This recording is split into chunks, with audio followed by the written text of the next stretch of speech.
Público assistente à nossa sessão de produção e consumo sustentáveis, a sessão 4 nesta temática do Encontro Ciência 2022. Eu queria agradecer à organização e neste caso também à FCT o convite que me foi endereçado, que muito me honra, e honra também o Centro de Investigação em Ciências Agroalimentares e Sustentabilidade que aqui represento. Esta sessão está enquadrada, tem a mesma designação do Objetivo de Desenvolvimento Sustentável 12, que passo a citar, requer uma abordagem integrada e uma cooperação entre os diferentes agentes envolvidos na cadeia de distribuição, desde o produtor até ao consumidor final. A gestão eficiente dos recursos naturais e os processos de gestão dos resíduos são alvos importantes para atingir esse objetivo, assim como o apoio aos países em desenvolvimento para avançar com padrões de consumo mais sustentáveis até 2030. Mas as comunicações e os conteúdos das comunicações que vão ser apresentadas aqui hoje também se enquadram noutro objetivo de desenvolvimento sustentável, que é o objetivo 2, erradicar a fome, especialmente o seu ponto 2.5, e citando de novo, que visa manter a diversidade genética de sementes, plantas cultivadas, animais de criação e domesticados e suas respectivas espécies selvagens, inclusive por meio de bancos de sementes e plantas que sejam diversificadas e bem geridos ao nível nacional, regional e internacional, e promover o acesso e a repartição justa e equitativa dos benefícios decorrentes da utilização dos recursos genéticos e conhecimentos tradicionais associados, tal como acordado internacionalmente. Como sabem, portanto, as comunicações terão a duração de 7 minutos. No final de todas as apresentações, teremos a habitual interlocução com o público, com as sessões de perguntas e respostas. E sem mais demoras, sem mais delongas, eu convidava o primeiro orador desta sessão, a Dr. Miguel Teixeira, por favor. Vou apresentá-lo também.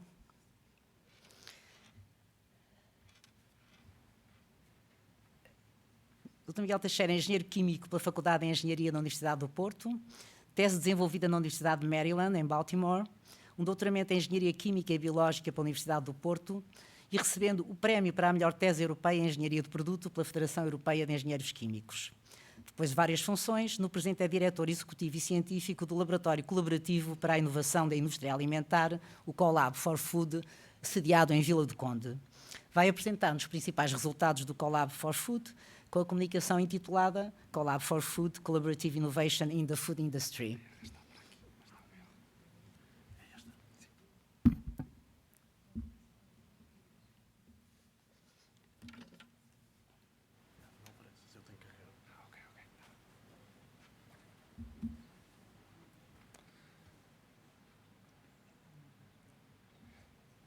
Já posso começar. Obrigado, professora, pela introdução. Professora Manuela, é sempre um prazer voltar a revê-la. Obrigado também a todos os presentes e, uma vez mais, também obrigado à FCT pelo convite para estarmos aqui hoje presentes. Efetivamente.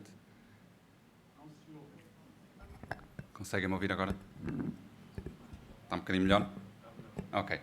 Obrigado. O Laboratório Colaborativo CoLab for Food, efetivamente, é o Laboratório Colaborativo para a Inovação na Indústria Agroalimentar e, como vocês vão ver durante esta muito curta apresentação, situa-se, portanto, naquele hiato entre o meio académico das entidades do Sistema Científico Nacional e a indústria. Vou-vos apresentar um pouco aquilo que é a nossa missão, a nossa estrutura associativa, a visão, as áreas em que temos vindo a trabalhar e também, claro, o nosso alinhamento com os Objetivos de Desenvolvimento Sustentável das Nações Unidas. Começando pela missão, portanto, somos um laboratório colaborativo que procura redefinir um pouco a forma como inovamos de forma colaborativa entre os vários atores do setor agroalimentar e fazemos de forma conjunta, procurando assim aumentar a sustentabilidade e a resiliência e a competitividade do setor alimentar. Fazemos-lo combinando aquilo que eu costumo dizer que é o conhecimento científico, seja da nossa própria equipa, seja o conhecimento que existe no... Não sei se tem outro microfone ou... É por ser... Eu vou-me debruçar um bocadinho. Penso que já me ouvem melhor assim? Ok, obrigado. Combinando, tanto dizia eu, o conhecimento científico que vem da nossa própria equipa com aquele que também existe no meio académico, sejam professores, sejam investigadores, sejam alunos de doutoramento, alunos de mestrado, com o conhecimento que também existe nas entidades de ID, da indústria, e combinando isso com muita da criatividade que existe muitas vezes nos próprios departamentos de ID da indústria, que sabem melhor do que ninguém como aplicar as soluções, muitas vezes em chão de fábrica, alinhadas com aquilo que também são os processos que têm internamente. Do ponto de vista estrutural, nós somos uma entidade privada sem fins lucrativos, e estando entre aqui o meio académico e a indústria, temos associados tanto de um lado como do outro. Tanto do lado da indústria temos várias empresas do setor agroalimentar português, do lado da academia temos também várias entidades, desde universidades, institutos politécnicos, laboratórios privados e laboratórios governamentais, com os quais colaboramos diariamente. Estamos sediados em Vairão, no polo de Vairão do Instituto Nacional de Investigação Agrária e Veterinária, e, portanto, vamos desenvolvendo investigação em vários destes centros de investigação científico do Sistema Científico Nacional. Falando um bocadinho daquilo que é a nossa visão para o futuro, e esta é uma casa que temos vindo a construir, nós somos uma entidade relativamente nova, temos 2 anos de operação, começando pelo topo, como já entenderam, somos uma entidade que desenvolve sobretudo inovação e procuramos fazer essa inovação de forma mais rápida, portanto, a conseguir acelerar esses processos de inovação, e por isso coloca-se ali aquele efeito catalisador que nós temos que ter. Ao centro aparecem aqui um conjunto de pilares estratégicos. Aqui o Drive Sustainable Innovation tem muito a ver com projetos que desenvolvemos em conjunto com a indústria de médio e de longo prazo, para necessidades que eles têm. Procuramos também, do lado direito, Unlock Growth Opportunities, passa muito por aumentarmos a nossa capacidade de networking e de contactos externos, mas também a captação de financiamento através de avisos nacionais ou internacionais, tanto Portugal 2030 ou Horizonte Europa. Temos também um conjunto de serviços, portanto, procuramos trazer valor para o mercado, e apesar de sermos uma instituição muito focada naquilo que é, pode-se pensar às vezes, o trabalho ainda montante da cadeia de desenvolvimento de produtos, acabamos por ter sempre a visão não só das necessidades do cliente, mas também procurar perceber em todos os produtos que nós acabamos por co-desenvolver com os nossos associados, perceber quais as necessidades do consumidor. E, portanto, desmistificar um bocadinho aquilo que às vezes a indústria tem de ideia que estes laboratórios têm muito aquela dos ratinhos de laboratório, que não sabem o que é que o consumidor final pretende. Não, nós estamos sempre a tentar perceber o que é que o consumidor pretende alcançar.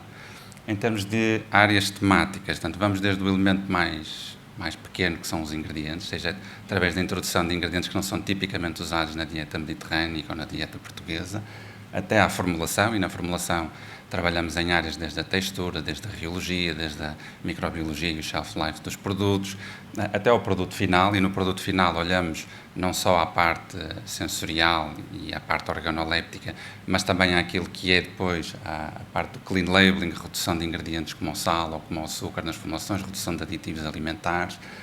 Olhamos também para áreas como a embalagem, embalagens funcionais, embalagens mais biodegradáveis.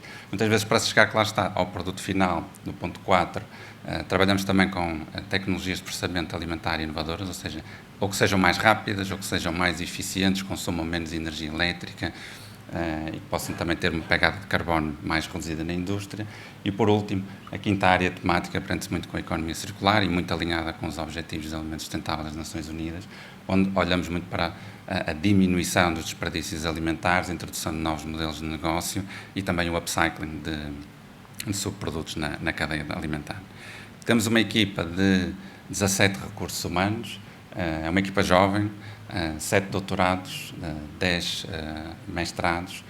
Alguns passaram pela indústria, outros vieram diretamente da academia, backgrounds muito diferentes. Portanto, o setor agroalimentar exige que também assim seja, que tenhamos expertise em diferentes áreas, e por isso trabalhamos também nessa forma até internamente colaborativa. Para cada necessidade, para cada projeto que temos, articulamos a melhor equipa nossa, a melhor equipa muitas vezes com os nossos parceiros e associados da academia, para conseguir arranjar as soluções para os nossos clientes e associados industriais. A nível do alinhamento com os Objetivos de Desenvolvimento Sustentável, ao centro, claro está, o Objetivo 17, as parcerias para se atingirem mais objetivos, e nesse aspecto fazemos-lo tanto a nível nacional como a nível internacional, e depois, claro está, temos muito foco na parte da economia circular. A própria Horizonte Europa foca muito nessas necessidades e, portanto, o Objetivo 2 de erradicar a fome, o Objetivo 12 de um consumo mais responsável e do upcycling de subprodutos na cadeia alimentar, são áreas onde temos também vindo a trabalhar. Por fim, apresento também um conjunto de serviços que temos vindo a prestar para a indústria, desde a parte de ciência e tecnologia, à parte, como eu falei, a nível de mercados, de percebermos quais são as tendências, quais são as preferências do consumidor, à parte de captação de financiamento, portanto é uma das tarefas e um dos grandes objetivos que o Collab for Food também tem, de captar financiamento nacional e internacional e conseguir trazer as empresas portuguesas para esses consórcios. E também, por último, parte mais de IT, cada vez mais importante a nível da digitalização da indústria. Vai ser também um foco muito grande no PRR para os próximos anos, onde nós também atuamos. E, por fim, termino a minha apresentação deixando-me os nossos contactos. Podem procurar mais sobre o Collab for Food, seja nas nossas redes sociais, no LinkedIn ou no Facebook, ou contactar-nos diretamente através do nosso website, collabforfood.com, ou através dos nossos e-mails institucionais. Obrigado pela vossa atenção. Muito obrigado, Miguel. E de seguida, a segunda oradora, a professora Maria Manuel Balseiro. Vou apresentar também. Portanto, a professora Maria Manuel Balseiro é doutorada em Química pela Universidade de Aveiro, mestre pela Universidade Autónoma de Barcelona, é professora adjunta da ESAC, Escola Superior Agrária de Coimbra. No presente colabora em projetos para o desenvolvimento rural, na área da química analítica, na aplicação das técnicas com PCR e cromatografia e é membro do Centro de Estudos de Recursos Naturais e Ambiente e Sociedade, o CERNAS. Quando quiser. Certo. Olá, bom dia a todos. Chamo-me Maria Manuel Vidal, sou investigadora no CERNAS, trabalho na Escola Superior Agrária e venho aqui apresentar um trabalho, um processo de otimização da extração do DNA a partir de folhas do arbuto zunedo para avaliação da biodiversidade desta espécie. Este trabalho está inserido num programa, num projeto de conservação e melhoramento do medronheiro que está a ser realizado na Escola Superior Agrária sob coordenação da minha colega Filomena Gomes. Porquê o medronheiro? Porque nós acreditamos que é necessária a reintrodução e recuperação das espécies florestais nativas pelo papel que estas que desempenham na biodiversidade, na regulação do clima, na resistência ativa que oferecem aos incêndios florestais e na regeneração das zonas degradadas. No que diz respeito ao arbuto zunedo em particular, sabemos que é uma espécie de elevado valor económico, ecológico e cultural no nosso país e atualmente tem vindo a ser reconhecida como uma importante fonte de compostos bioativos. É também considerado um bom promotor de associações com diferentes fungos micorrízicos. Fungos micorrízicos, esses que nós sabemos serem muito importantes para a resiliência das nossas florestas e da agricultura em geral, no que diz respeito ao aumento da tolerância das plantas à seca, à salinidade, aos agentes patogénicos. Portanto, o arbuto zunedo ainda tem mostrado que é um forte promotor de ligações interespecíficas com outras espécies florestais nativas e, portanto, desempenham um papel muito importante na micorrização dos solos. Esta espécie também é conhecida pela sua enorme plasticidade edafoclimática, daí a sua distribuição a nível do continente português, portanto, do território continental português, ser muito uniforme, excetuam-se alguns pontos mais a norte e pontos com altitudes superiores a 900 metros.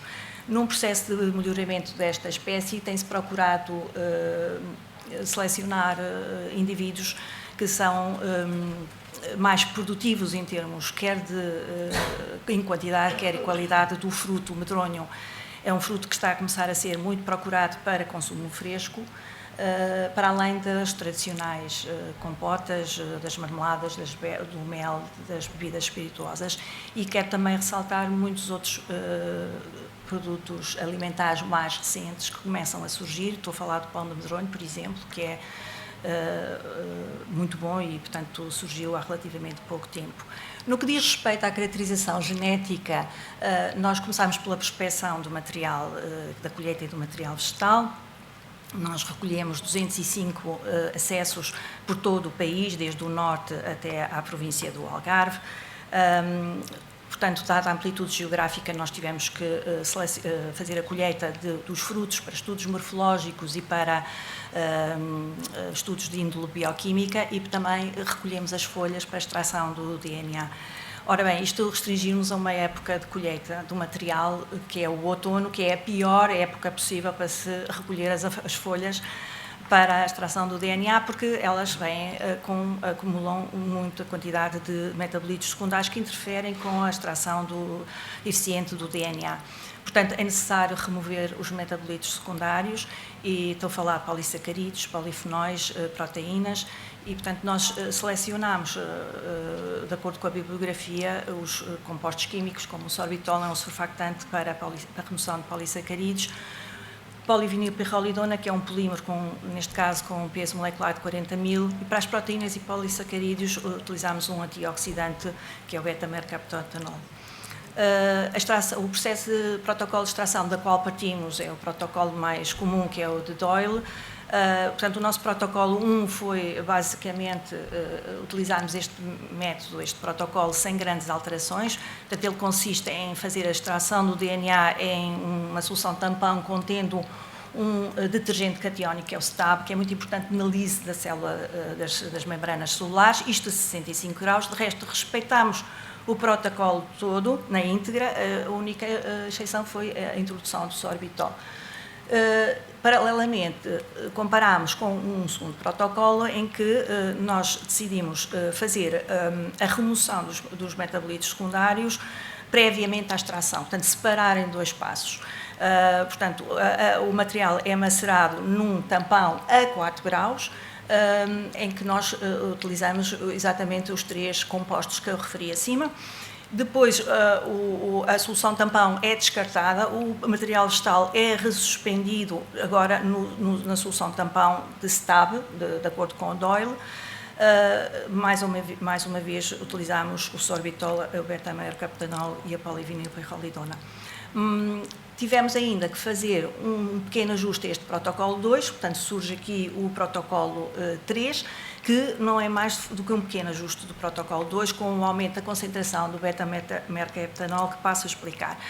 Reparem, nós fizemos a avaliação do rendimento da extração do DNA entre o protocolo 1 e o protocolo 2, e o que nós verificamos é que, de facto, conseguimos um aumento grande no que diz respeito à quantidade de DNA extraído. No entanto, o que é que nós verificamos? Que quando partíamos de quantidades diferentes de material vegetal inicial, portanto 2 discos e 3 discos, nós tínhamos realmente, quando passamos para 3 discos, conseguimos extrair maior quantidade de DNA, mas havia outros indivíduos que isso não acontecia, era precisamente o contrário. Com 3 discos nós extraímos menos quantidade de DNA, portanto nós tínhamos aqui uma grande diversidade de indivíduos com diferentes concentrações de metabolitos, e portanto houve o tal ajuste para o protocolo 3, e portanto, de facto, nós passamos de protocolo 1 para os protocolos 2 e 3 com um aumento de 60% da quantidade de DNA extraído, e no protocolo 3 verificamos uma menor dispersão dos resultados, portanto uma maior uniformidade do DNA extraído.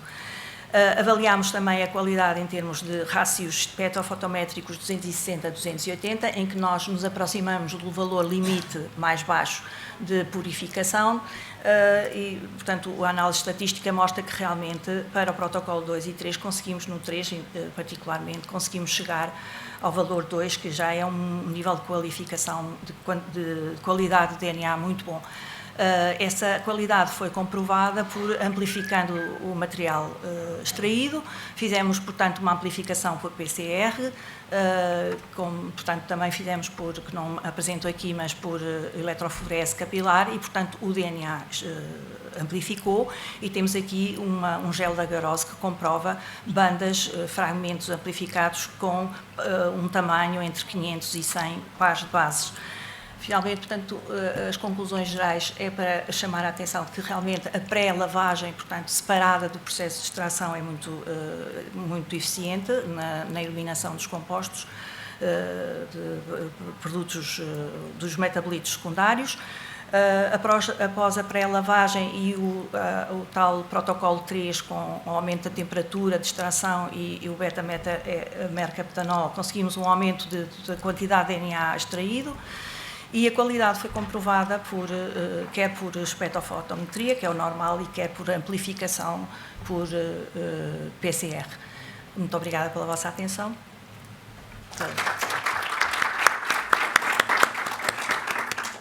Muito obrigada. E vamos passar de seguida ao próximo orador, o Dr. Professor Jorge Marques da Silva, é membro integrado do BioISI, Instituto de Biosistemas e Ciências Integrativas. É doutorado em Biologia, na especialidade de Fisiologia Bioquímica pela Universidade de Lisboa. Especializou-se em Fisiologia Vegetal, com trabalho centrado essencialmente no estudo da resposta fotossintética a stresses abióticos. Centra atualmente a investigação no estudo do metabolismo fotossintético em condições de stress, recorrendo sobretudo a técnicas não invasivas, que tem recentemente articulado com o desenvolvimento de plataformas de autodébito para fenotipagem de plantas. Vai apresentar-nos resultados, creio, do projeto Interfeno, financiado pela FCT, e através da sua comunicação intitulada "Um físico, uma bióloga e um informático entram num laboratório. A fenotipagem de plantas como contributo interdisciplinar para a segurança alimentar no contexto das alterações climáticas." Faz favor. Obrigado, mas eu não estou a encontrar aqui a minha...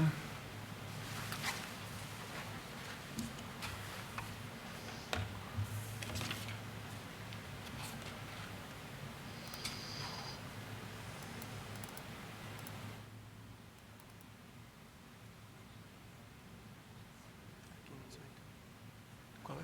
Pode abrir, então. É esse, exatamente. É o 18, sim. Este?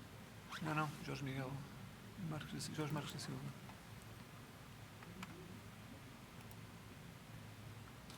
Obrigado.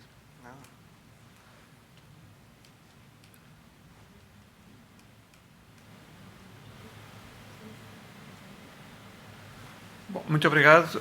Bom dia a todos. Então, vinha apresentar e enquadrar um projeto financiado pela FCT, em que temos vindo a participar, que é um projeto interdisciplinar que envolve, como veem, muita gente de 3 áreas diferentes, essencialmente Biologia e Agronomia, Física e Engenharia e Informática e Ciências da Computação. Como sabemos, a população mundial continua a aumentar e vai aumentar nos próximos anos. Por outro lado, temos um cenário climático muito desfavorável para a produção agrícola, com o aumento de temperatura causando stress térmico e com diminuição da precipitação, em particular na zona mediterrânica e particularmente nos meses de verão, e tudo isso cria uma situação preocupante sob o ponto de vista de segurança alimentar. Este gráfico aqui mostra os aumentos de produção histórica para a cana-de-açúcar, é apenas um exemplo, nas últimas décadas, e a vermelho estão as barras dos aumentos de produtividade histórica por hectare que seriam necessários para garantir a produção necessária com as projeções populacionais que são feitas. A solução para tentar aumentar a segurança alimentar as soluções são variadas, são diversas, não há uma única solução, mas seguramente no centro do problema está o aumento, a produção de novas variedades agronómicas mais resistentes aos stresses climáticos. Ora, o melhoramento vegetal hoje faz-se muito baseado em técnicas de genómica. E há cerca de 15 anos nós apercebemos, a comunidade científica apercebeu-se, de que o passo limitante para fazermos melhoramento vegetal, para produzirmos novas variedades agrícolas, já não era a genotipagem, que tinha avançado muito tecnologicamente com as técnicas de genotipagem de nova geração, era a fenotipagem, portanto, a caracterização do fenótipo, do corpo das plantas, que continuava a ser feita manualmente, com medições manuais, tamanho de folhas, número de frutos, etc. E, portanto, a identificação deste bloqueio ao processo de melhoramento das plantas ficou conhecido na literatura como phenotyping bottleneck, o estrangulamento da fenotipagem, gerou uma resposta da comunidade científica internacional que tentou criar novas tecnologias para acelerar os processos de fenotipagem e, assim, acelerar o processo de melhoramento vegetal. Essas novas tecnologias são essencialmente baseadas em técnicas de análise de imagem a diferentes comprimentos de onda, que fornecem diferentes indicações sobre a estrutura e a fisiologia das plantas, e e gerou-se, como disse, um movimento internacional significativo na tentativa de estabelecer estas novas tecnologias de fenotipagem. Estabeleceram-se redes internacionais como o International Plant Phenotyping Network e, mais importante para nós, a European Plant Phenotyping Network, EPPN, que depois deu origem a um prolongamento desse projeto, que é a EPPN 2020, e atualmente a EPPN 2020 deu origem a um processo ênfasis, que é uma tentativa europeia de constituir uma rede europeia de estações de fenotipagem de plantas permanente a integrar a ESFRI, portanto, a rede europeia de grandes infraestruturas tecnológicas. Ora bem, neste processo, Portugal teve uma entrada gradual, tímida. Estes dois projetos da EPPN e a EPPN 2020 lançaram concursos competitivos de acesso às estruturas de fenotipagem high-tech que existem em alguns países europeus. Nos primeiros concursos não houve participação de entidades portuguesas, nos últimos já houve algumas participações de entidades portuguesas, mas neste momento o que nós, comunidade portuguesa de fenotipagem de plantas, pretende é integrar esta rede europeia de uma forma que não seja apenas de mero consumidor de serviços, mas possa, de facto, colaborar na construção desta rede. E, para isso, foi muito recentemente constituído um acordo de colaboração entre 12 entidades europeias que fundam o chamado ênfasis PT, portanto, o núcleo português desta rede europeia do ênfasis, mas, embora naturalmente seja muito importante participarmos nas redes europeias, nós também temos que criar mais-valias nacionais, temos que criar know-how nacional nesta área, não? E, paralelamente, digamos, a esta iniciativa de participação no ênfasis, um grupo de 11 instituições portuguesas, largamente coincidente com as 12 do ênfasis PT, repropôs, porque já tinha sido proposto sem sucesso há uns anos, repropôs a construção de a criação de uma rede nacional de fenotipagem, o Fenoplant PT, distribuída nacionalmente, a ser introduzida no roadmap das infraestruturas de investigação científicas. Vou ter que acelerar rapidamente. Bom, como nós precisamos, de facto, de melhorar, de criar know-how nacional, o nosso grupo propôs à AFCT e foi financiado um projeto chamado Interfeno, que envolve as pessoas que eu apresentei no início e que essencialmente reúne físicos, cientistas de computadores e biólogos para criar construir um protótipo de fenotipagem de plantas. Inicialmente fizemos vários ensaios com diferentes técnicas ópticas para obter informação das plantas, também com vários algoritmos de machine learning para tratar os resultados que são obtidos com as técnicas de imagiologia e de espectroscopia, e a integração deste conhecimento prévio levou-nos à construção do protótipo. Bom, cheguei ao último slide. Nós temos aqui um quadro que, de alguma forma, tenta representar uma parte significativa dos resultados da primeira parte do trabalho. As linhas correspondem a diferentes técnicas imagiológicas e espectroscópicas. Em cima, a RGB são simples câmaras normais. Aqui temos câmaras térmicas, aqui temos espectros de refletância e cá em baixo temos técnicas de medição da fluorescência das clorofilas, induzida por laser e induzida por lâmpada. As colunas correspondem ao tratamento, à aplicação a estes dados de diferentes algoritmos de machine learning. O algoritmo da esquerda, DT, são árvores de decisão, é o mais simples e o mais transparente. O algoritmo da direita exige mais poder computacional e é mais exigente. Nós podemos ver que a melhor maneira de distinguir situações de stress, que era isto que se tratava, situações de stress, de situações de controle, é com as imagens RGB e a seguir com as imagens térmicas, e a partir daí nós construímos este protótipo que inclui uma câmara de topo RGB e uma lateral RGB, para termos imagens de topo e laterais de plantas, e uma câmara térmica de topo, e estamos a testar agora porque o projeto está ainda a decorrer.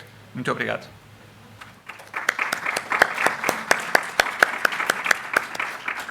Muito obrigada. E chamava o orador seguinte, Dr. Alexandre Faia Carvalho, é membro integrado do I3N, Instituto de Nanoestruturas, Nanomodelação e Nanofabricação. É mestre e doutor em Engenharia Física pela Universidade de Aveiro. No presente, as áreas de interesse são a síntese, caracterização e aplicação de grafeno e materiais à base de grafeno, desenvolvimento de sensores físicos e biofísicos, modificação de superfície e síntese de materiais por tecnologia laser. Portanto, a sua comunicação está intitulada Grafeno induzido por laser em substratos renováveis como uma plataforma para sensoriamento integrado. Por favor. Bom dia a todos. Pronto, como já disseram, venho do I3N, mais propriamente do Polo de Aveiro, e venho falar um pouco sobre os trabalhos que temos estado a desenvolver sobre a aplicação do grafeno induzido por laser com substratos sustentáveis para plataformas de sensoriamento integrado. Ora, hoje em dia nós vivemos no confronto de dois paradigmas bastante distintos e às vezes não compatíveis um com o outro. Um deles é o da internet das coisas, em que queremos ter sensores em todo o lado, alimentar máquinas de processamento de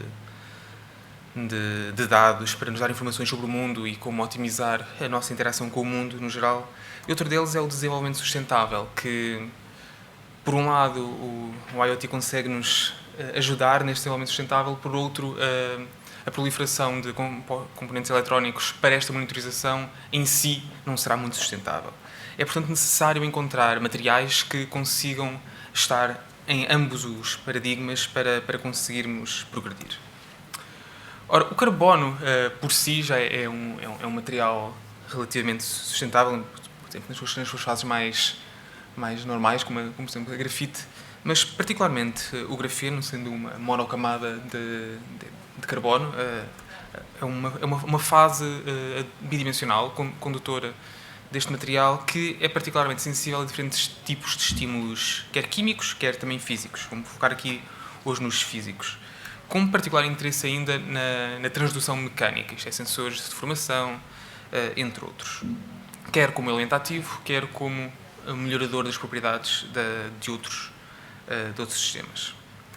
Este material, também sendo de baixo peso, permite-nos integrá-lo em sistemas wearables, por exemplo, e tem um potencial de ser verde e barato.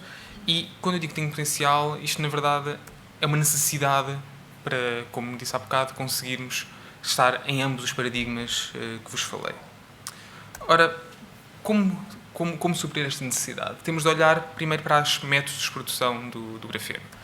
Existem as abordagens top-down, onde partimos da grafite partindo a grafite, ou seja, desfazemos a grafite nas suas camadas constituintes, obtendo assim as folhas de grafeno, ou os métodos de bottom-up, onde começamos com reagentes, os quais vão reagir para fazer a produção deste novo material.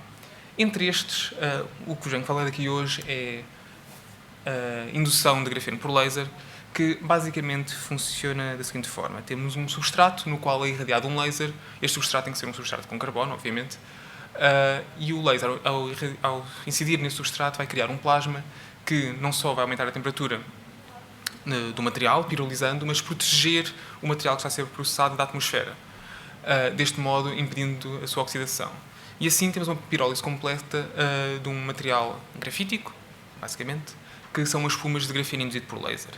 Este processo é um processo rápido e barato. Os lasers para fazer isto são sistemas que têm o potencial de ser bastante baratos e que nos permite fazer a padronização de dispositivos com formas arbitrárias nestes substratos. Este processo, mais uma vez, é um processo verde se forem utilizados substratos sustentáveis. Tipicamente este processo é feito naquele material que estamos a ver ali, que é o Kapton, uma poliimida. Contudo, isto também pode ser feito em materiais naturais, como por exemplo a cortiça e o papel, sobre os quais vos vou falar agora, sobre três trabalhos que fizemos recentemente. O primeiro tem a ver com a aplicação da cortiça. Como devem saber, a cortiça tem uma estrutura alveolar, que conseguimos ver aqui em microscopia eletrónica, que depois de ser processada por laser vai colapsar, ficando estas paredes verticalmente alinhadas de grafeno induzido por laser. Este material é comprovado como sendo grafeno através de espectroscopia de Raman e foi então explorado por nós para a produção de sensores de pressão. Neste caso, temos um sensor que é simplesmente a compressão de um disco deste material processado, que vai variar a sua resistência elétrica, que conseguimos ver que responde numa gama de pressões bastante larga e compatível com, por exemplo, a monitorização da marcha humana. Em termos de sensibilidade, temos sensibilidades típicas para materiais à base de carbono e com durabilidades que conseguem estar em operação sequencial com um ciclo por segundo durante mais de 6 horas. Dado que a cortiça é um material que já é tipicamente usado para fazer palmilhas naturais, a aplicação que nos pareceu evidente aqui foi sensorizar uma palmilha, no qual introduzimos estes sensores que, com interrogação rápida com microcontroladores, nos permite fazer monitorização da marcha humana. Para finalizar, vamos falar um pouco sobre a nossa experiência com sensores em papel. Neste caso, explorámos já vários comprimentos de onda para produzir este material, partindo do papel que tem de ser tratado com um retardante de fogo. Aqui, de forma similar à cortiça, o que acontece é um colapso da estrutura celular que temos. As fibras de celulose vão colapsar neste emaranhado de grafeno induzido por laser, que mais uma vez consegue ser confirmado através de espectroscopia de Raman. No primeiro trabalho fizemos um trabalho conjunto de medição de umidade com medição de temperatura, ou seja, os dois parâmetros foram monitorizados e controlados ao mesmo tempo. E num segundo trabalho tivemos então a medida de distensão à semelhança do que tínhamos com a cortiça também. Estes 3 parâmetros em particular eu acho que são bastante interessantes, até voltando à primeira apresentação que tivemos hoje, em que se falava de packagings inovadores para a monitorização exatamente do packaging, potencialmente para comida, de forma a controlar as cadeias de distribuição. Conseguimos controlar a temperatura a que os produtos estiveram sujeitos, qual é a umidade em que estiveram sujeitos e se houve deformações ou não das mesmas embalagens ao longo do tempo. Desta forma, então, achamos que esta plataforma, quer com papel, quer com cortiça, quer com outros substratos naturais que estamos a estudar, é uma forma sustentável de alimentar esta nova internet das coisas. Deixo só, finalmente, aberto a questões, que acho que serão no fim, julgo eu, e um agradecimento aos... Obrigada.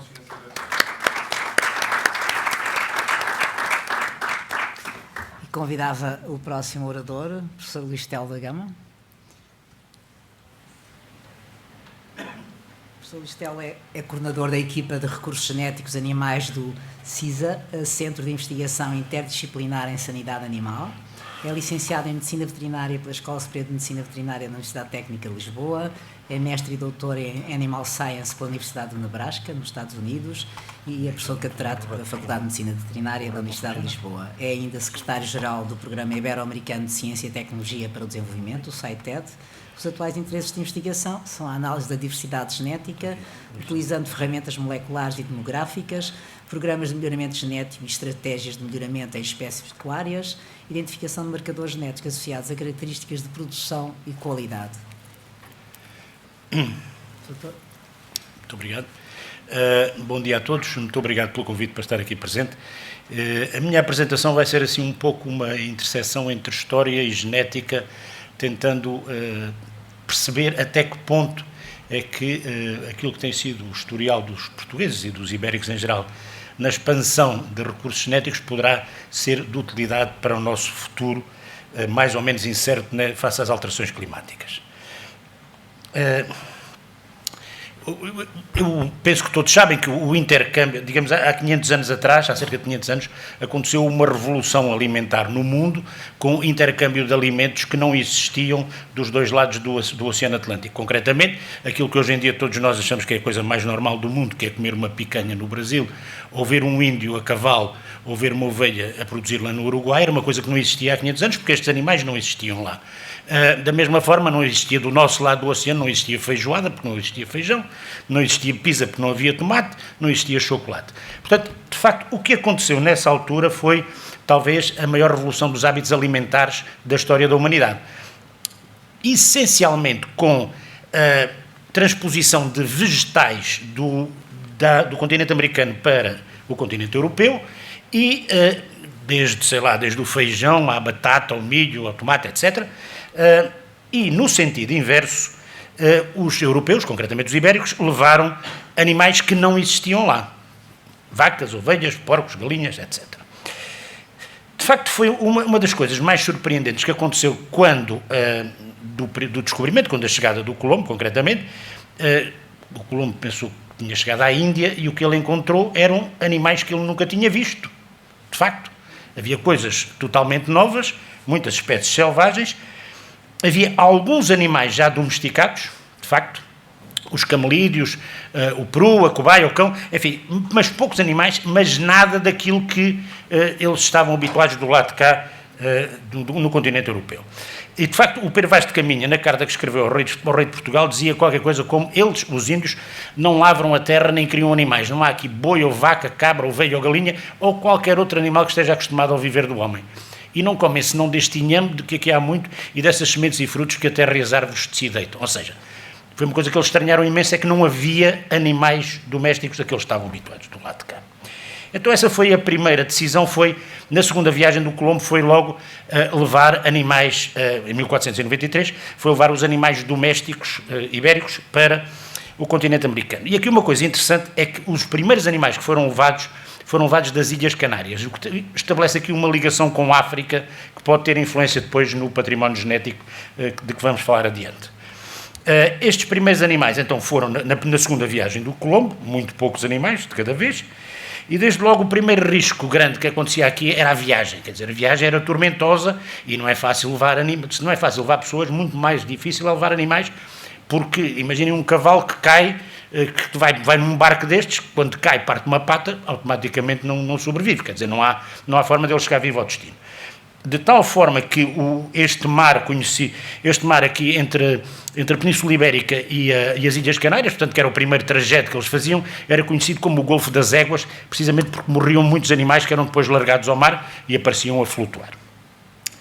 Ora bem, então arranjou-se ali uma mecânica, um sistema de roldanas para transportar os animais, portanto, os animais eram postos nos barcos com um sistema de roldanas e depois iam pendurados durante toda a viagem, quer dizer, eles iam pendurados do teto das embarcações durante toda a viagem para precisamente não escorregarem e não caírem. Mas isto tinha aqui um problema também, é que a manutenção dos animais na viagem era muito dispendiosa e requeria espaço físico. A viagem durava no mínimo 2 meses e um animal tinha que ser alimentado, tinha que ter comida e água para 2 meses, o que era muito espaço para um barco que era pequeno. E isso obrigou aqui a algumas estratégias alternativas que tiveram implicações na forma como os animais foram transportados.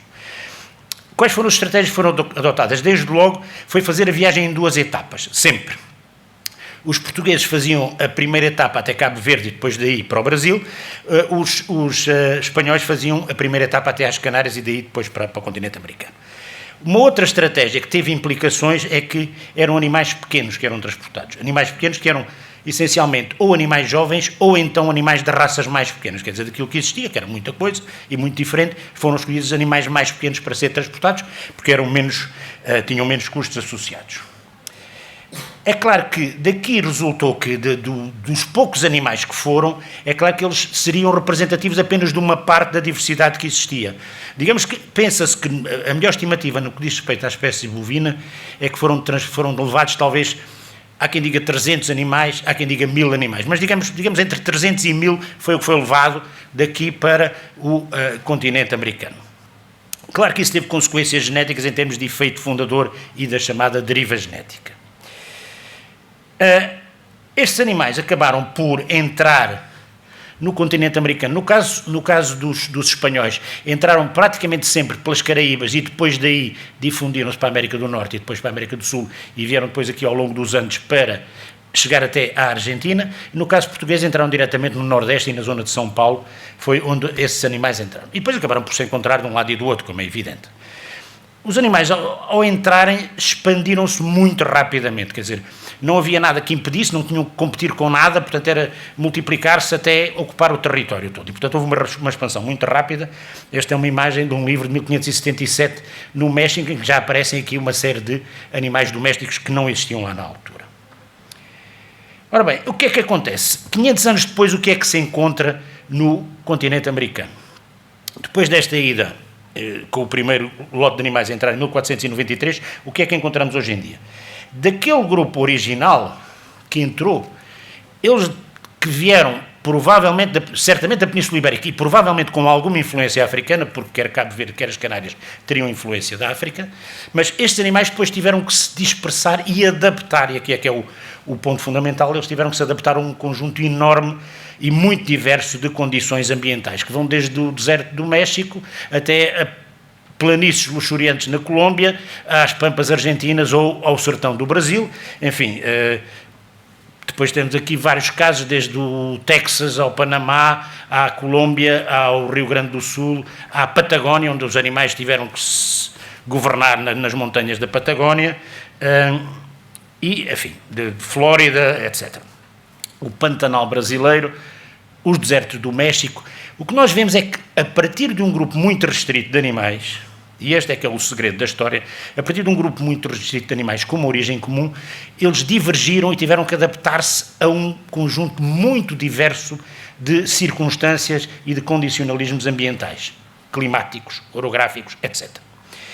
Então, estes animais que acabaram por, hoje em dia, eles são bastante diferentes, mas quer dizer, nós em todos eles encontramos alguma coisa, olhando para eles, percebe-se perfeitamente que eles têm uma origem ibérica, mas são muito diferentes uns dos outros, porque têm que viver em condições muito diferentes.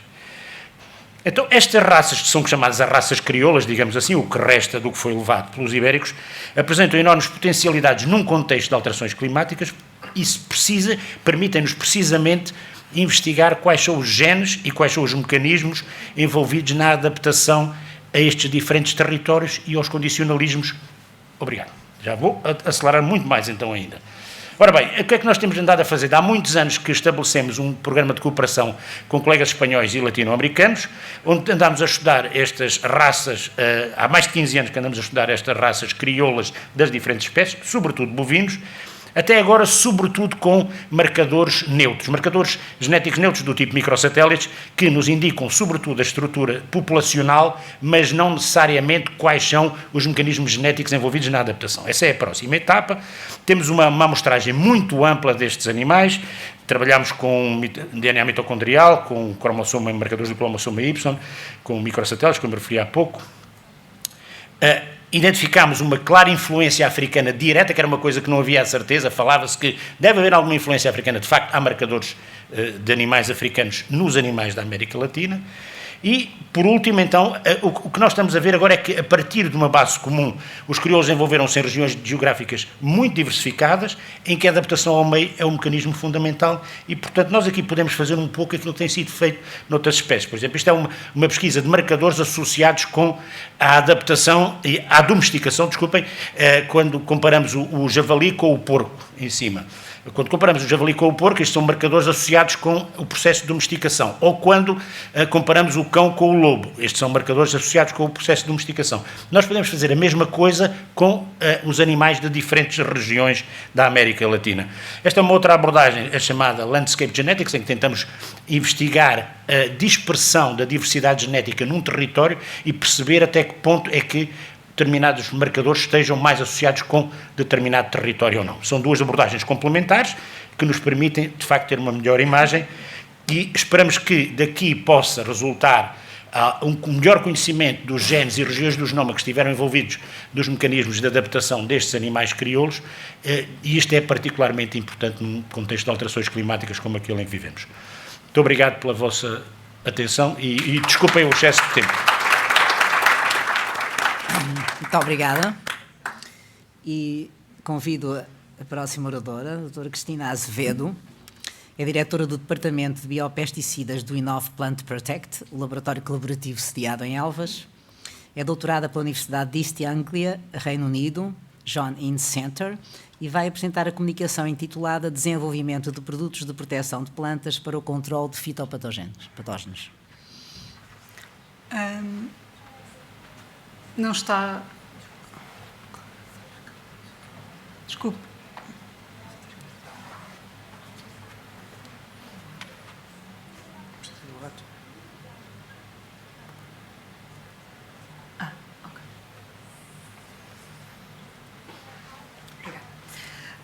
Hi, thank you very much for the invitation to be here today.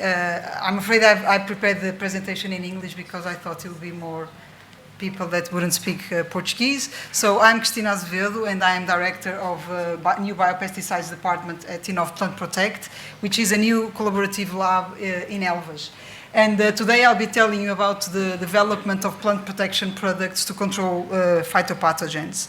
So first of all, why do we need new plant protection products? Well, as you know, and as was already mentioned here today, the world population is increasing. According to FAO, there is an estimation that by 2050 we will be 9.1 billion people.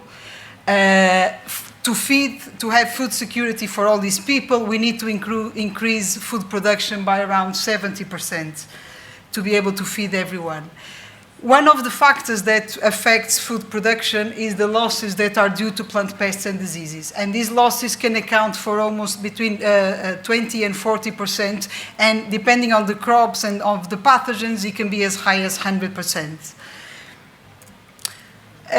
One of the ways that farmers have to mitigate these losses due to plant pests and diseases is the use of chemical pesticides. However, the European Union aims to reduce the amount of pesticides that are used in agriculture by 50% until 2030. So we have very little time to come up with new solutions for the farmers to be able to mitigate these problems. And so for that, we need environmentally friendly, effective, sustainable, new plant protection products to be able to reduce the losses due to plant pests and diseases, increase food production, and have food security for all these people. So this is the aims of the Inov Plant Protect. Basically, we want to develop such products, and we have, in order to do that, we are following 3 different strategies at the Department of New Biopesticides. The first one is we want to identify and select biological control agents, or short BCAs. So BCAs are microorganisms that are able to, so they're beneficial microorganisms that are able to antagonize phytopathogens. So they're basically able to reduce the growth of phytopathogens. Another strategy that we have is the selection of small peptides that can inhibit virulence proteins or proteins that are essential for the pathogen's development. And the third approach is by using of small double-stranded RNAs, so basically targeted also at genes that are involving virulence or genes that are required for the development of the pathogen. So basically these 2 strategies here, they're like the vaccines that we are used these days, but these will be vaccines for the plants. So one type of vaccine will be based on peptides, and another type of vaccine will be based on RNA, like what we've seen for COVID that most of us got recently. And so now I want just to tell you a little bit of some examples of the work that we are developing. So in terms of the biocontrol agents, we are focusing on different microbial libraries, being them either bacteria or fungus, beneficial organisms that can have antagonistic properties against pathogens. In this case, we're looking at fire blight, which is a disease that is caused by this bacteria called Erwinia millovora, and this infects members of the Rosacea family. These are your apples and pears.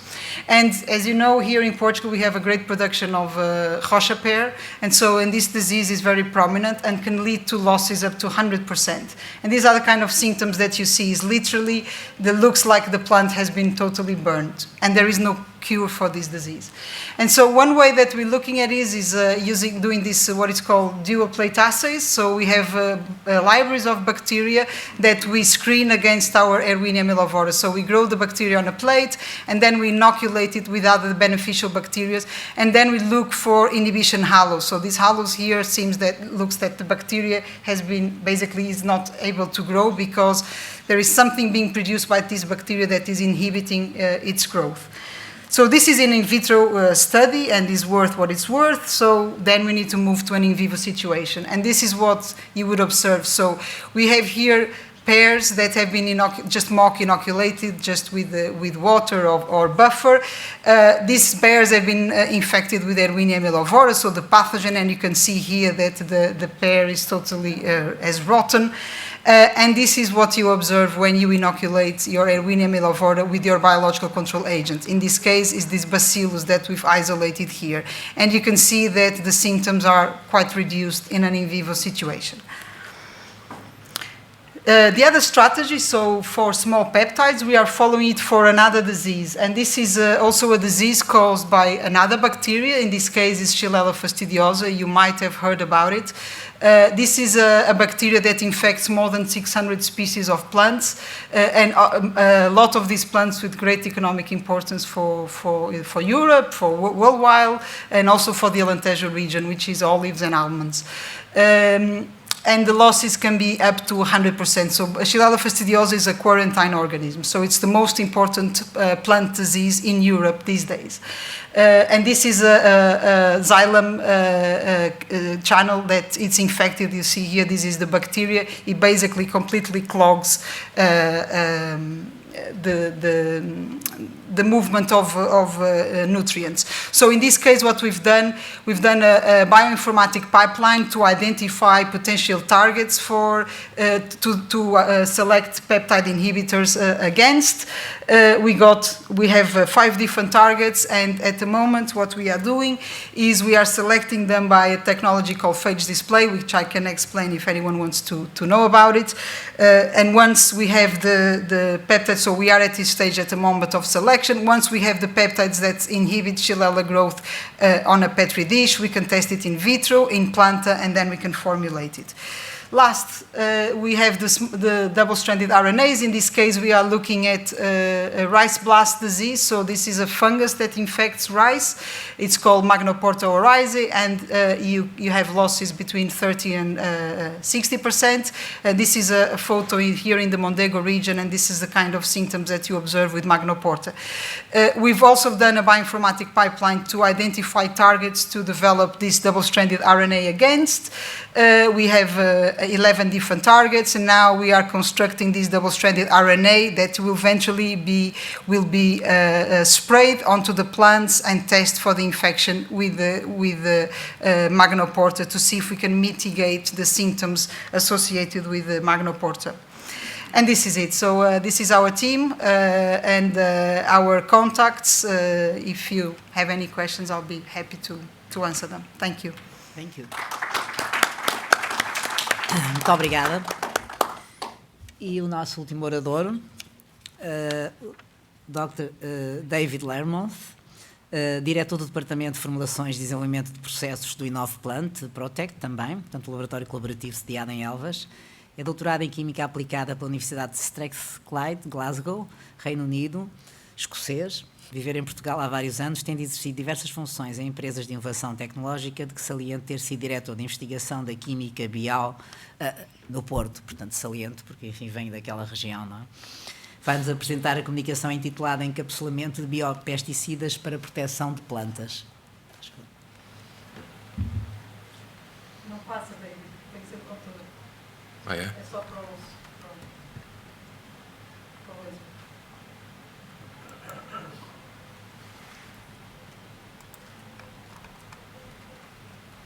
Devia ter trazido os óculos, pá. Okay, so good morning everyone. I'm afraid I'm also going to speak in English because we were asked to present in English. So I'm going to present on the encapsulation and delivery of biological plant protection products. As you know, this is work that's been developed at Inovplant Protect, which is a co-lab in Elvas. And basically this is a strict collaboration between the Department of Cristina, New Biopesticides, and Formulations and Process Development, of which I'm leader. So basically, Cristina has already described most of the products that we're actually working with. These can be bacteria. I've included some other ones, for example, pheromones, plant extracts, or they can be biomolecules. And each of these ones actually introduce specific difficulties in terms of formulations. In terms of formulation, we basically have 4 objectives. Basically, we want to have a shelf-stable product that can last for months, if not years. We want to have a formulation that can be applied in the field using standard agricultural equipment. We want to make sure that the compound is viable at the site of action when we apply it on the plant, and that the BCA or the PPP is able to liberate out of the formulation. And also one of the main functions of the formulation is to protect the very delicate PPPs. In the field, they're going to be exposed to temperature, humidity, moisture, and obviously UV radiation from the sun. So we have to protect these. In terms of formulations, there are basically two physical forms, solid and liquid. Each of them have advantages over the other. I have my own particular preference, but I'll keep that to myself. But in any case, most formulations will consist of three components. Obviously, the active substance by itself. Then we will have a carrier material, which is used to encapsulate the material. It's used to protect, as I was talking about a few minutes ago, but also to stick to the plant and then to slowly release the BCA in a controlled manner. And of course, we can also add some excipients, which can be used to stabilize the BCAs, and also to make the physical chemical properties of the formulation more suitable for application. In terms of carriers and what types of materials we can use, this is the result of a systematic literature review that we recently carried out. It's just been submitted for publication, so hopefully it will appear in the literature in the near future. And what we found was basically almost half of carrier materials are based on natural polymers. That kind of makes sense. If we're working with natural or biological plant protection products, probably we should be using natural biopolymers. And these can come from different sources. They can come from the sea, they can come from plants, they can come from bacteria, and normally consist of polysaccharides, proteins, or lipids. Surprisingly, or so we thought, almost a third of encapsulation materials are synthetic polymers, and we thought this didn't make much sense. But in fact, there is a trend to design polymers that can be degraded by natural mechanisms, and the metabolites after degradation are non-toxic to the environment, so not so bad as we thought.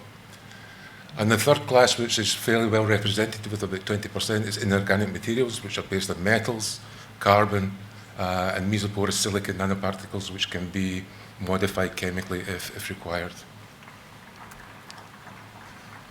In terms of the processes that we use to formulate products, we use three processes predominantly. The first is the classical ionotropic chelation. Basically, you have your polymer solution, which you mix with the active ingredient. You can add this directly to a cross-linking solution, and you will form a hydrogel. You will already have the material encapsulated. Or another clever trick is you can use two different polymers with different polarity. These will combine ionically, they will self-assemble, and at the end you will have your active ingredient encapsulated in a shell. If you vary, for example, the concentration of the polymers, if you change the concentration of the cross-linking solution, the temperature, stirring rate, you can actually make particles of different sizes. These are normally microparticles. If you want to do something more precision-orientated, we can also try microfluidics. Basically, here you have your cocktail of your polymer and active substance. You put this through a small orifice, and we can actually produce nano or microparticles with very controlled size ranges. Another thing we can do here, we can really load these particles with high quantities of plant protection products. And if we also control the cross-linking properties, we can actually modulate the release of the active substances from these particles. And another system that we have in-house is the spray drying. Basically, again, you have your cocktail, which goes through a nebulizer at high temperature, 100 degrees Celsius or above. The particles immediately are dried. We use a hot air stream to put them through a cyclone, where some type of homogenization takes place, and we can collect the particles at the end. This is an industry-accepted procedure. There are many protocols already approved for this type of process. It's very versatile, and we can go from grams to tons, in fact, so we can deal with large quantities of material.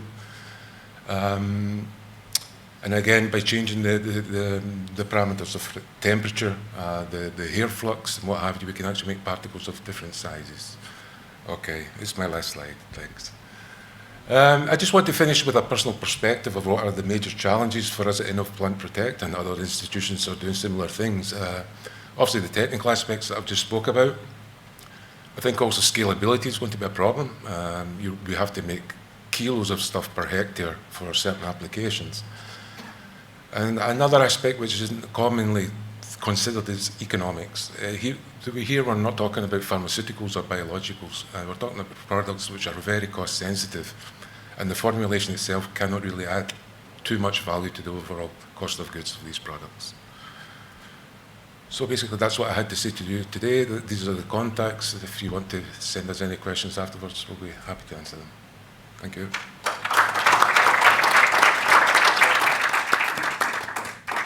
Muito obrigada. O Dave Lermont fala português também, não é? Portanto, é só para... Fala melhor português do que inglês. Muito bem. Então vamos passar o protagonismo para esse lado. Vamos começar com a nossa sessão de perguntas e respostas aos diferentes oradores. Eu vou anotando. Muito bem.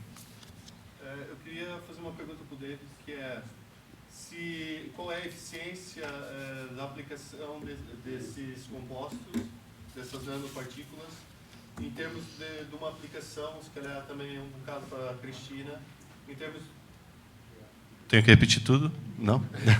A minha pergunta é para o David se essas nanopartículas que vão associadas por exemplo, às duplas cadeias, qual é a comparação da eficiência entre elas? Porque eu tenho visto alguns artigos da aplicação do Naked Double Strand RNA, sem nada, que tem uma eficiência de 40%, 50%. Se isso aumenta muito mais essa eficiência na entrada da planta.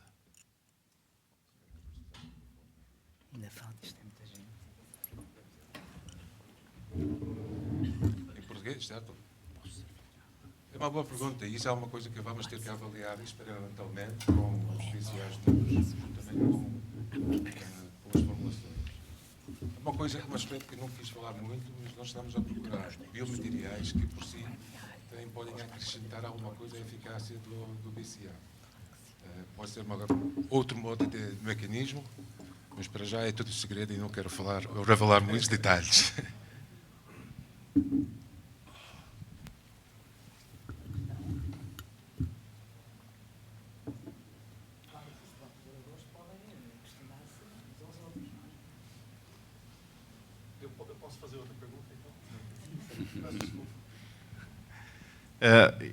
Cristina, eu conheço a Cristina, ela também tem umas parcerias com o nosso laboratório.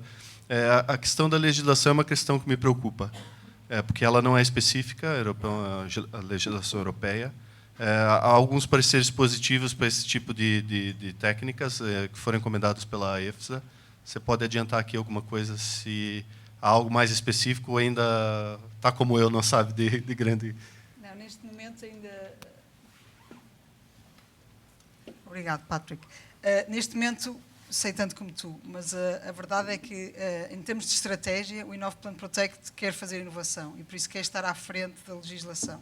A partir do momento que sejam aprovados, nós já temos produtos para poder pôr no mercado. E a verdade é que, se no mercado europeu esses produtos não tiverem lugar, terão lugar noutros mercados, nos Estados Unidos ou na Ásia. Por isso, para nós, não é... Achamos que estas tecnologias têm que ser seguidas. Acreditamos que é o futuro, o double-stranded RNA ou small peptides, e por isso estamos a avançar, mesmo não havendo legislação ainda que permita a utilização desses produtos na agricultura neste momento. Mas esperamos que a União Europeia acorde, porque com estas restrições ao uso de pesticidas químicos e sem haver alternativas para os agricultores, isto é dramático. É mesmo uma situação. O caso da heroína que falei aqui é dramático. Temos agricultores que estão a pensar terminar a sua atividade porque não há solução, estão as pereiras a ficar todas destruídas. Por isso tem que haver outras alternativas.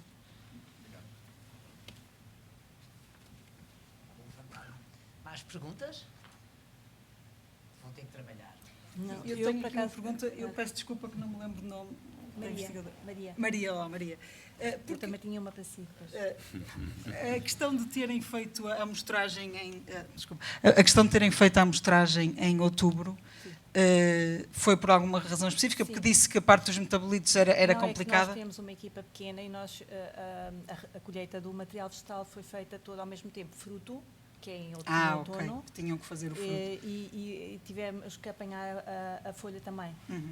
Porque foi do norte até ao sul, passando por todos os as apiadeiras. diferentes. E então entrei na equipa precisamente nessa altura, porque eles não conseguiam extrair, usavam kits comerciais e não conseguiam extrair o DNA com Qualidade viável, suficiente. E com qualidade. Uhum. E, portanto, tive que pôr mão na parte química mesmo, portanto, isso. Depois falo consigo Ok. pedir aqui umas dicas, que nós temos alguns problemas com fungos também, que é muito difícil extrair o DNA. Eu acho que a solução no futuro, desculpem a minha ingenuidade, mas eu acho que passa pela biodiversidade. Não se pode continuar no paradigma da monocultura. Não, absolutamente. Sim, sim. E eu queria perguntar em relação ao aspecto... Sim. Na mesma, tinha aqui uma pergunta exatamente com isso. Portugal, sendo neste momento o maior produtor de madronheiro, não é? Sim, madronho. Eu pergunto se nesta domesticação de madronheiro, portanto, se usam os mesmos clones. É que eu percebi, portanto, enfim, ter ouvido que tenho um bocado de receio, fala na diversidade, e eu pergunto-me se na seleção se usam os mesmos clones no norte, no sul e no centro. Nós estamos a fazer exatamente a genotipagem da espécie, não é? O genoma não é conhecido. Nós, aliás, usamos os marcadores, são das espécies primas, como é o mirtilo. E, portanto, os microsatélites que estamos a utilizar são esses, não são os mais adequados, mas para já é o que temos. E, portanto, neste momento fizemos já, por eletroforese capilar, fizemos a genotipagem destes 205 acessos que eu referi na minha apresentação e conseguimos ter o fingerprinting, portanto, eles têm um perfil genético que conseguimos identificar para certificação do material. E para depois podermos entrar no estudo com a influência ambiental, não é? Porque os madronheiros foram colhidos nos vários pontos, mas interessa saber depois como é que ele produz o medronho e em que quantidade e em que qualidade, de acordo com o local onde ele é colocado, porque também já estão a ser, neste momento já temos várias propriedades em que metemos o medronho como uma reserva ex situ, digamos assim. Pronto, eu era por causa dos peptídeos que vocês estão a usar para combate às pestes, e se estão só a usar os peptídeos de compra ou se já estão a começar a utilizar os resíduos, por exemplo, da indústria dos laticínios. É assim, os péptidos isto é uma biblioteca de péptidos, por isso é através de phage display que vamos selecionar os péptidos, por isso são random libraries e random peptides. Mas nós temos outros projetos em que estamos em colaboração com outras instituições que estamos a tentar utilizar, fazer economia circular e verificar se há alguns péptidos ou algum composto interessante noutro tipo de resíduos. No Parque das Algas temos um projeto com o Algarve. Estas bibliotecas, por exemplo, de bactérias que estamos a utilizar vieram do ambiente marinho, por isso estamos a tentar olhar para diferentes... E Elvas tem... Agora é que eu queria mesmo, senão depois não temos hipótese de fazer perguntas a sabe, se não houver mais. Podemos falar. Surja algo aí. Muito bem.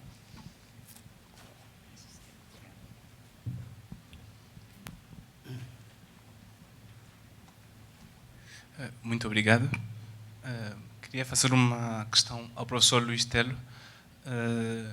Fez uma apresentação muito boa da adaptabilidade dos animais há 500 anos.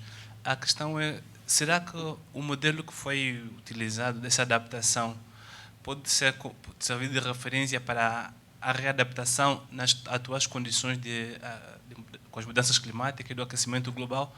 Algum modelo da adaptação de 500 anos para trás que se pode correlacionar com o futuro que se aproxima, né? Nós estamos bastante preocupados com esta questão do aquecimento global. Não sei se... Eu vou tentar. Muito obrigado pela pergunta. A nossa esperança é que, tendo este património que resulta de uma origem comum, que depois teve que se ajustar a uma diversidade enorme de condições, que praticamente corre o globo terrestre de norte a sul, e, portanto, eles tiveram que fazer pela vida e tentar ajustar-se àqueles condicionalismos. Esses animais ainda hoje, alguns deles ainda sobrevivem nessas regiões. Maioritariamente foram substituídos por raças comerciais enfim, nomeadamente zebu, em toda a zona tropical do continente americano, mas ainda subsistem alguns desses que foram descendentes daqueles que foram levados desde o período dos descobrimentos e da colonização.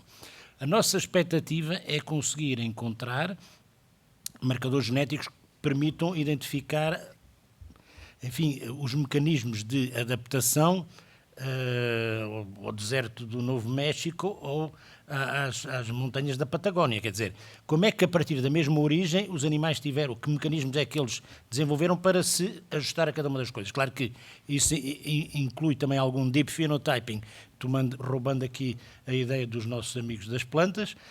Temos que ter uma fenotipagem profunda desses animais para entender como é que eles fisiologicamente se adaptam, mas, por outro lado, também conhecer os mecanismos genéticos, é essa a nossa esperança. Portanto, nós até agora temos estado a trabalhar apenas com marcadores neutros para entender a estrutura da população. Agora queremos ir um pouco mais longe para entender os mecanismos subjacentes a essa estrutura. Obrigado.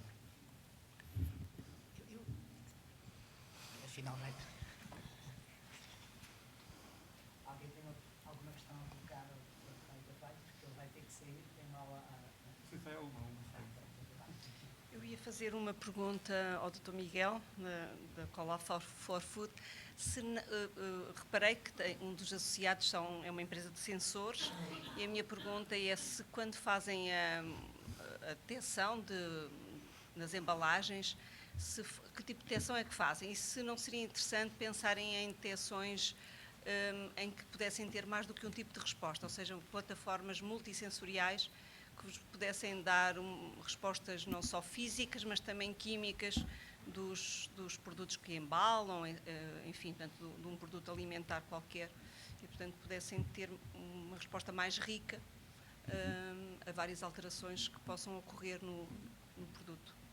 Muito bem, obrigado pela questão. Eu penso que se referia à nossa associada, que é a SenseTest. Apesar do nome poder levar para sensorização, eles de facto até têm alguma sensorização, mas são uma entidade que desenvolve sobretudo testes com consumidores, portanto prova de produtos com consumidores e validação com consumidores, não só os típicos questionários que normalmente se utilizam nesses processos, tanto das provas e depois seguido do preenchimento do questionário, mas utilizam também técnicas sensoriais bastante mais evoluídas, onde utilizam métodos dinâmicos, utilizam também sensores e métodos virtuais.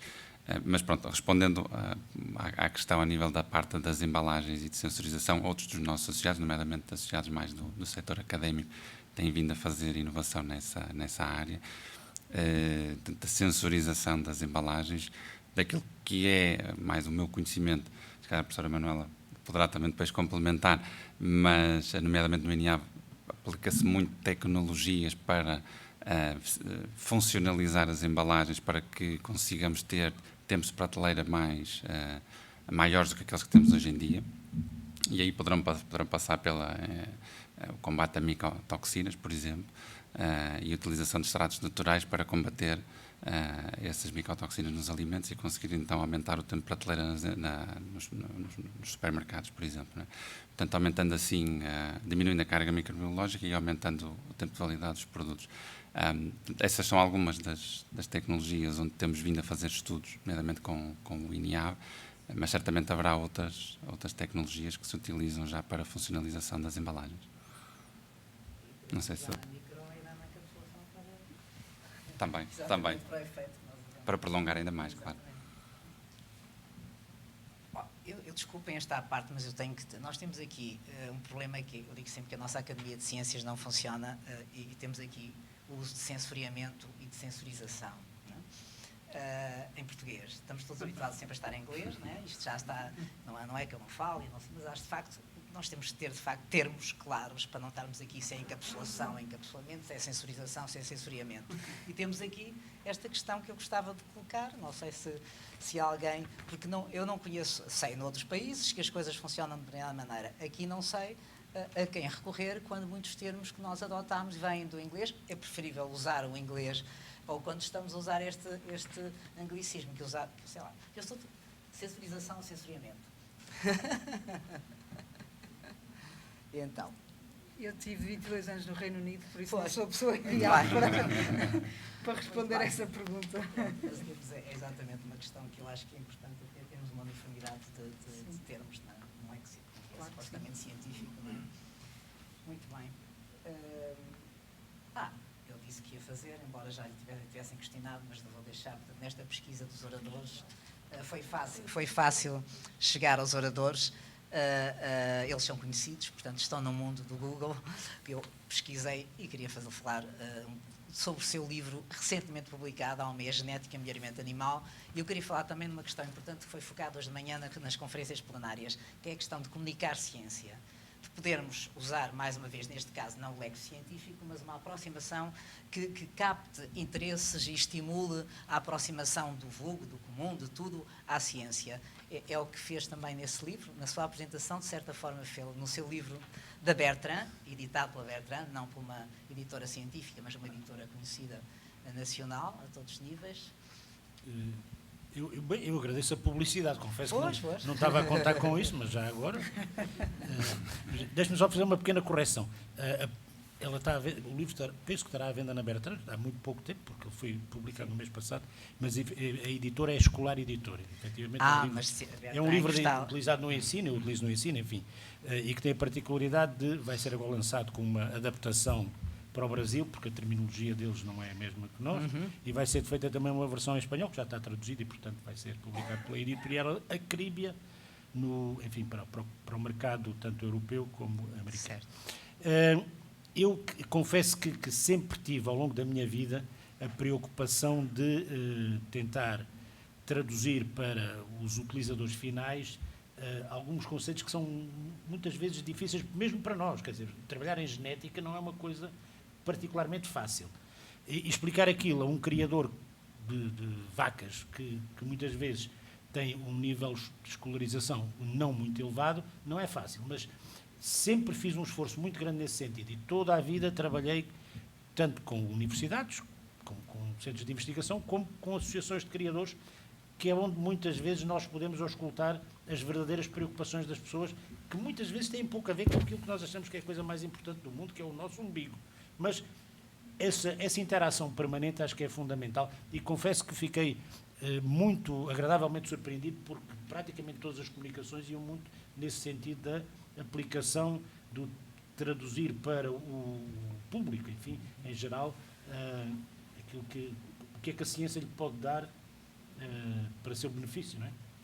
Não só em papers, mas em termos de benefícios para a sociedade. Alguma questão desse lado?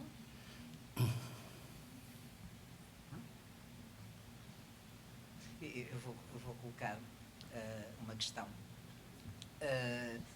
Havia aqui uma comunicação que, não conhecendo eu o conteúdo, que era a questão do grafeno, que fiquei, enganaram-se com certeza, sendo dentro do teto da produção e consumo sustentável está ótimo, mas por comparação com a temática forte das outras, estaria um pouco deslocado. Portanto, obrigou-me a andar a ler imensas coisas, só conhecia o grafeno pela nossa ministra, professora Elvira Fortunato. É, de facto, uma área muito importante, mas, entretanto, vi que tinha esta aplicação na parte da embalagem estou a trocar, em sensorização, sensoriamento, portanto, de temperatura e umidade. Não vamos ficar só por aí. Mas, nesta minha busca, também vi que está a ser estudado como marcador, portanto, sensor, marcador genético, DNA mesmo, eu até posso dizer aqui, portanto, sequências de DNA, genes mutantes associados à doença humana. Eu não quero, não sabe. Pronto, eu é que fui obrigada a ter de pesquisar nestas áreas das aplicações e como estamos aqui na parte da genética, portanto... É assim, isso é a minha área, digo já para começar, e o grafeno foi um material que foi descoberto em 2004 Sim. E desde então que tem sido um material da moda que tem sido aplicado a tudo, em áreas diversas, algumas onde não faz sentido nenhum, noutras onde de facto traz melhorias. Do que eu sei dessa área, o grafeno pode ser utilizado de duas formas, uma como sensor eletroquímico, basicamente. Dessa forma consegue, por diversas estratégias, quer que seja com anticorpos ou não, ou antigenes, fazer a detecção neste caso, de marcadores genéticos. Outra que eu acho muito mais interessante tem a ver com o grafeno, não deste tipo que eu mostrei aqui, em que são espumas de grafeno, mas em que são folhas de grafeno, onde temos apenas uma camada atómica, é uma técnica que permite passar as cadeias de DNA por microfuros e consegue-se monitorizar a corrente que passa nesses microfuros, uma corrente elétrica, e está-se a propor isso como uma nova técnica de sequenciação muito mais barata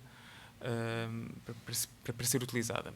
Do que eu sei, é uma tecnologia que ainda está na sua infância e não se consegue comparar com as técnicas que estão atualmente no mercado e a ser utilizadas em investigação. Mas, do que eu sei, é isso. Muito bem. E agora sim, estás a estar a buscar as comunicações.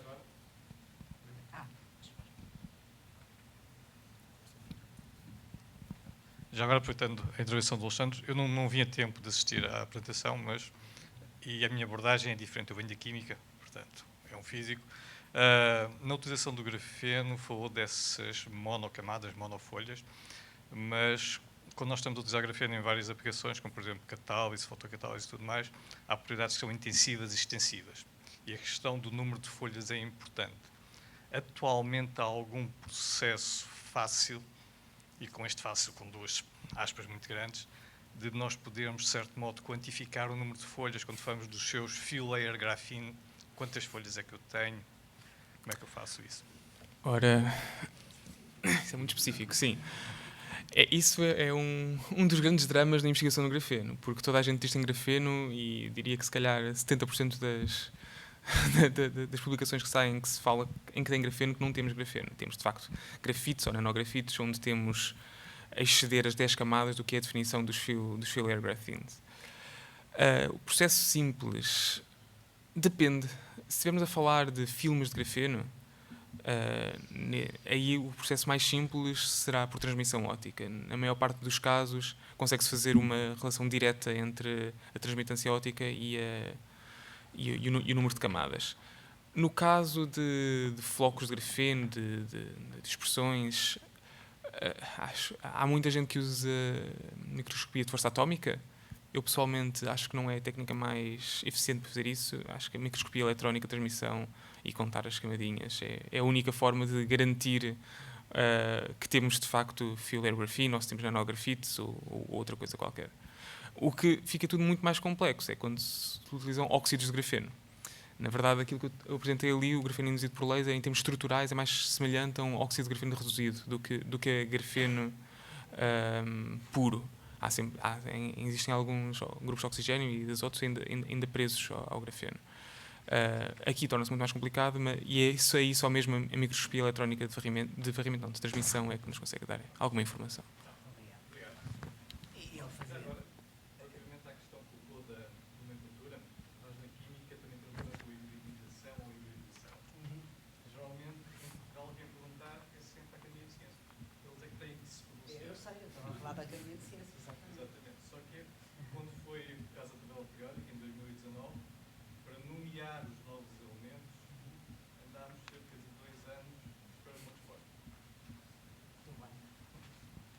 Pergunta aqui, agora realmente a pessoa certa, mencionou na sua, não sei se foi no resumo enviou, mas foi na sua comunicação uma coisa que eu referi.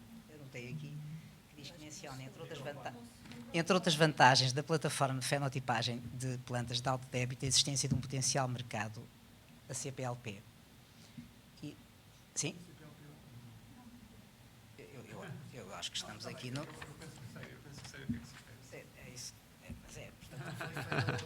Não. Há aqui duas questões que eu penso ter mencionado no resumo e na comunicação. Por um lado,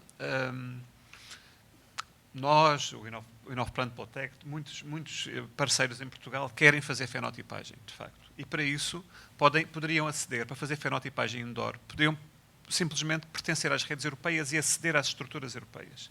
Mas o próprio processo de construção desta nova tecnologia gera oportunidades na eletrónica, nos sensores, por exemplo, fiquei muito interessado nos sensores de grafeno, nos sensores, nos algoritmos de inteligência artificial, etc. E se Portugal for um mero utilizador das plataformas europeias que se estão a gerar, vai perder toda essa possibilidade de retirar partido dessa indústria emergente, que é a indústria da fenotipagem ligada à agricultura de precisão. Porque, digamos, os objetivos são diferentes. Na fenotipagem nós queremos selecionar novos genótipos, novas variedades. Na agricultura de precisão queremos otimizar a precisão, mas no fundo estamos à procura de fenótipos produtivos e vamos usar os mesmos tipos de sensores nas duas situações, não é? Se nós somos meros utilizadores, e há uma certa pressão, nós sentimos uma certa pressão nestes fóruns internacional do centro da Europa para nos fazer de nós principalmente financiadores das estruturas europeias e utilizadores pagantes das estruturas europeias. E, portanto, estas redes nacionais que nós estamos a tentar criar é para fazer um pouco de contraponto e podermos participar mais ativamente, criando também infraestruturas nacionais. A questão do que referiu tem a ver com uma linha dentro da fenotipagem de plantas, que é o low cost phenotyping. Portanto, dos países que mais precisam de melhorar as suas variedades são os países mais atingidos pelas alterações climáticas, geralmente são países com poucos recursos. E estas plataformas centradas nos Estados Unidos e na Europa e na Austrália são plataformas de milhões de euros e, portanto, completamente inacessíveis a esses países. E, portanto, há um trend, uma tentativa dentro desta comunidade de tentar encontrar alternativas económicas para permitir a instalação de processos de fenotipagem nesses países. Bom, eu acho que já estamos no fim. Acho que já terminámos, portanto, tivemos aqui uma mistura de temas, portanto, muito ecléticos, com a dominância da genética, melhoramento animal e vegetal, mas tocando estes pontos todos que aqui ouviram. E agradecer mais uma vez a participação e agradecer também à AFCT, a organização, portanto, o convite também que foi dirigido. E acho que vamos almoçar agora. Muito obrigado.